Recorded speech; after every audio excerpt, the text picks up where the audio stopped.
और अब मैं आपको आप नहीं कहूँगा, तुम पे आ रहा हूँ, आपको अपने नजदीक ला रहा हूँ।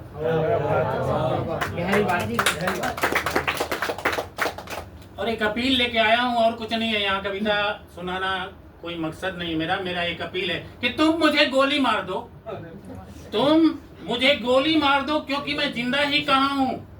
तुम मुझे गोली मार दो क्योंकि मैं जिंदा ही कहाँ हूँ, और फिर मरा हुआ फिर से तो नहीं मर सकता। मरा हुआ फिर से भी तो नहीं मर सकता।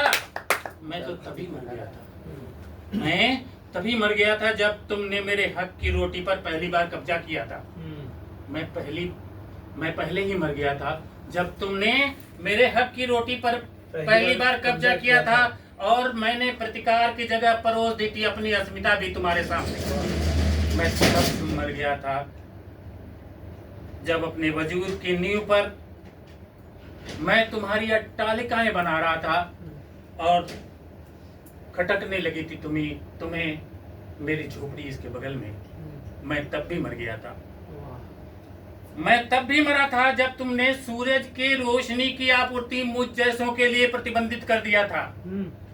जब तुमने सूरज की रोशनी की आपूर्ति मुझ जैसों के लिए प्रतिबंधित कर दिया था, और तुम्हारा कहा मानकर सूरज तुम्हारे लिए ही रोशनी बिखेरने लगा था। तुम समेटते रहे मेरे अस्तित्व की तमाम संभावनाओं को, और मुझे मोम से ढक दिया था अपलक देखते रहने को। मैं तब मरा था। इससे पहले कि हवाएं भी तुम्हारे झांसे में आकर ऑक्सीजन की आपूर्ति बंद कर दें, तुम सब मुझे गोली मार दो।